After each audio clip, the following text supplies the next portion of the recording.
Alright, Eye of the Jailer Mythic. So on this one, the P1, where we're hitting the big eye when he does the beam and we have to run, is relatively the same. The only thing that's different is there's going to be debuffs that go out called Hopeless Lethargy. You can see on the screen that they are marked with diamond, star, and circle. So they always go that side. Tanks will tank on the right side. Tanks, make sure you never get targeted by the pull-in, the big swirly that we soak. You're always never going to soak that. And Hopeless Lethargies always go to that side unless it's on a tank. If it's on a tank, then they stay in their spots.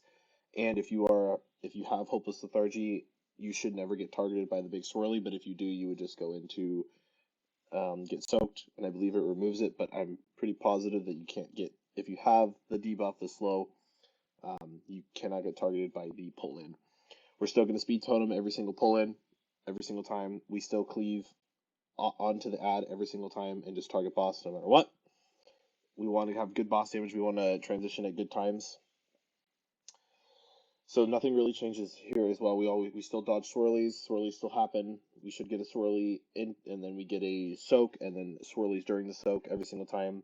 Again, the hopeless people that have Hopeless Lethargy just pretty much just play it there and do boss damage, and they don't worry about anything else. And so and then we still do the run to the chains and jump over and run back. We'll have gateways going to each, just like we do in Heroic. So nothing really changes too much with this. It's going to be exactly the same. However, P2 with the eyes, it's going to be a little different. So you can see by the names and the markers. So X side is going to be the left side. Skull side is going to be the right side. For the X side, it's going to be Steel, Hexy, myself, Gork, Earthog, Sane, Dance, Irisong, Psalm, and Knight. Skull side is Diane, Nick, Entropy, Peck, Neebles, Firth, Candy, Akari, Artemis, Bell. The reason we go to these separate sides, you have to be far enough away from this ad, you have to be 70 yards or more, to not get the debuff that it puts on you. This side will get a debuff called Scorn, and this side will get a debuff called Ire. You cannot touch the person.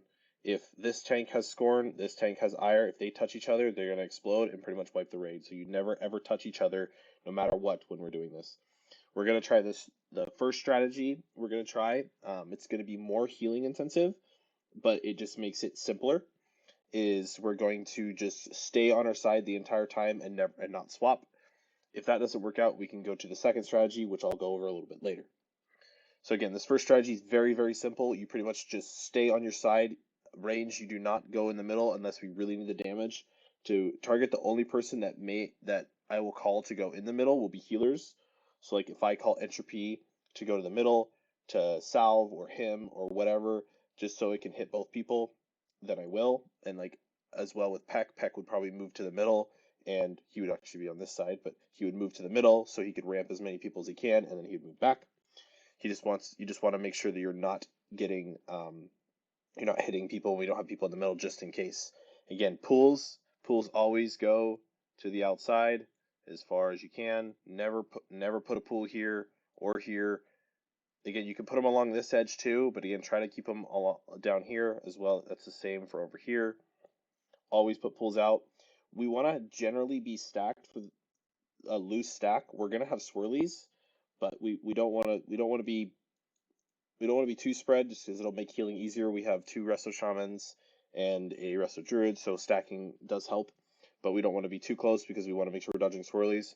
If you get the targeted debuff, you're pretty much just going to run this way towards the chains, and then you're going to run back. You don't need to want to run over here and get hit by pools. You're just going to run towards these chains. It's the same on both sides, and run back. Just to make sure you're getting out of the group and you're not cleaving onto people, because that will wipe us instantly. Other than that, once we kill the ads, again, healers, this is going to be very healing intensive, so I will be calling cooldowns on it or have cooldowns assigned. But this is where a lot of the damage is going to be taken, so just be mindful for that. Then we'll go back into the second P1, same thing, and then we'll go back into the second P2, same thing, back into P1. This is where we lost. Again, we're going to have a lot of pools in the ground, and this is pretty much just to burn the boss as fast as we can and kill it before it kills us. So the second plan is a little more complicated, but makes it easier on the healers and is less healing intensive. Um, is less uptime on the bosses, but is a little safer, but just takes a little bit more coordination. So what it entails is when you're near this ad, you get Scorn. When you're near this ad, you get Ire. So what we would do is, move this, is all these people that are on right here that are on this ad would go up here. These people that are on this ad over here would go over to this ad. These people would take the gateway over or take the chain over, so they're not anywhere near the other people, and they would go onto this ad now, and we would just swap spots. Is all we would do. Is now these people are over here killing this ad, and what happens is now these people are not in range of this ad, and that means their debuff, their Scorn debuff, because it stacks up over time, is going to drop. These Ire people's debuffs over here are going to drop, and they're going to swap. So now these people are going to start to get Scorn. These people are going to start to get Ire. Again, this is less healing intensive. If it becomes to a point where we want to just do the safer but slower strat, this is what we'll end up doing. So just keep in mind both strategies. They're very, very simple. All will be, we're just going to make use of these chains more. That's pretty much it. So just be very, very mindful. We want to try to push out of P1s at a decent time. What we don't want to do is we don't want to try to push out when we're taking the chain over, because it makes it a little awkward. What you want to do is you want to, if for some reason he's doing his giant beam, let's say, right? And we push him when he's doing his giant beam, right? And he targets over here, and he's going around doing his giant beam, all that kind of stuff, and we're running over here, and we jump over, and then he transitions right afterwards. What you would do is if you're designated to be on this side, so let's say that this is Diane and he goes across to live, what you would immediately do is take the chain. Once that beam is finished, you would take the chain, because it should be done, you would take the chain back, and then you would just get on your ad. Obviously, you can run this way, but you have a chance of getting this debuff. We'll work on timings when exactly we're going to be pushing the boss, but we want to make sure that we're pushing at decent times, and we'll get the hang of it, and we'll kind of see where we're naturally pushing, because we won't be lusting P1 to see the boss, because we're going to see it no matter what. So we'll be lusting the last P1 that we do, where we have to burn the boss. That's when we'll be lusting.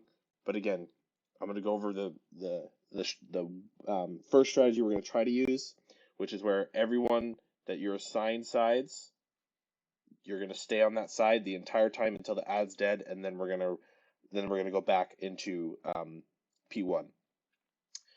Very, very simple. Just make sure you look at what sides you're already assigned. They'll be grouped as well, but pay attention to it. There's not a ton of different mechanics on it. The biggest mechanic is you just have to stay on your side, and the boss is just going to hit a lot harder. And there's these debuffs that go out. These debuffs should be very, very minimal, because you're never going to be pulled in. The healers just need to watch you a little bit more, because you're going to be taking ticking damage. You also have a circle around you, which you do not want to be stacked on top of each other, because you'll be damaging each other. And you pretty much just sit here and plant the entire time until you have to do beams. Obviously, very important, make use of these gateways. Whether the safest option is always to, if he's doing his beam, to gateway to the chains and take it across. But if you're fast and you have speed, your second option would be to speed over, take the chains, and gateway back. That way you're quickly getting back to your position. That way we're keeping as much uptime on the boss as we possibly can, and we're keeping the markers are going to be in the same spot. That way we're not all over the place. And then the second option that we're going to do, that we can possibly do, is, again, what's going to happen is this group of people right here would go up here, take the chain across, and end up over here. And this group of people would just run over, and then they would be on this ad. So we would just do kind of like a big circle rotation. Again, this is the one we're going to use if it becomes too healing intensive and we just can't heal through it. So just be mindful of both strategies. That way they're not new to people. People don't understand what we're doing. If I say we have to do the other strategy, you already should have it in your mind of which one we're using, which is the first one, where we stay on our sides the entire time. If I say that we're going to be using this strategy, know what that means is that we're going to have more movement, that you're going to have to take the chain, and that this skull side always takes chain, X side always moves over. And then it would be the same thing. If we have to do it 2 times, then skull side would take the chain over and would be on X, and X side would run over. Every single time, no matter what, just be mindful of that. This is the second strategy we want to be using, and this is the first one that we're going to be using. Make sure that you come prepared, do any other research you possibly can on the boss to see what you could do to improve on it. Look for timings, look for people that look through logs of your classes to see when they're using cooldowns. We'll most likely be using cooldowns on the big add, so every P1, and not on here unless it becomes too much of a burn. But again, if it's too hard and we don't have the cooldown DPS to make it through, we would just go to the second phase, which would make it on the healers, easier on the healers and easier on the DPS to not push as hard.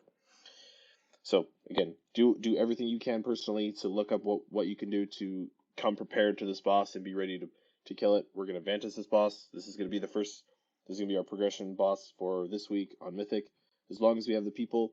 But please come prepared. Do everything you can outside of just watching this video to see what you could do to improve on the boss.